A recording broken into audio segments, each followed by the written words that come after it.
चूसनी जैसन चूसे जवानी नींबू जैसे गार दिया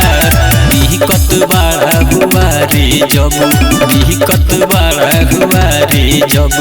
टांग उठा के मार दिया दिक्कत बड़ा हुआ रे जब टांग उठा के मार दिया दिक्कत बड़ा हुआ रे जब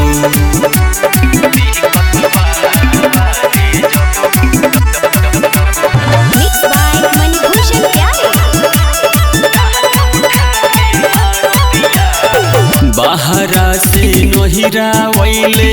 रहले खखुआइल हो उल्टा सीधा काम पहिले समझ में उनका नया आइल हो का कहीं ये सखी बाहरा से नहिरा वैले रहले खखुआइल हो उल्टा सीधा काम पहिले समझ में उनका नया आइल हो रात भर खेला भइल झमेला नोएला हंगवा पार दिया दिक्कत बड़ा हुआ रे जब दिक्कत बड़ा हुआ रे जब टांग उठा के मार दिया दिक्कत बड़ा हुआ रे जब टांग उठा के मार दिया दिक्कत बड़ा हुआ रे जब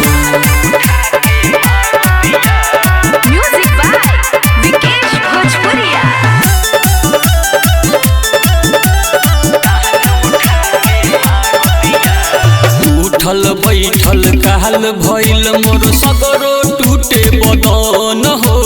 भीतर के पानी बहरियाइल कबो न धरे दम हो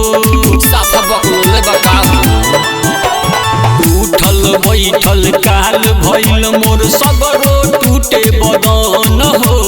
भीतर के पानी बहरियाइल कबो न धरे दम हो डीजे राकेश बात बाटे विशेष उपेंद्र माता वाला बात बाटे विशेष विकेश भोजपुरिया ने लान दिया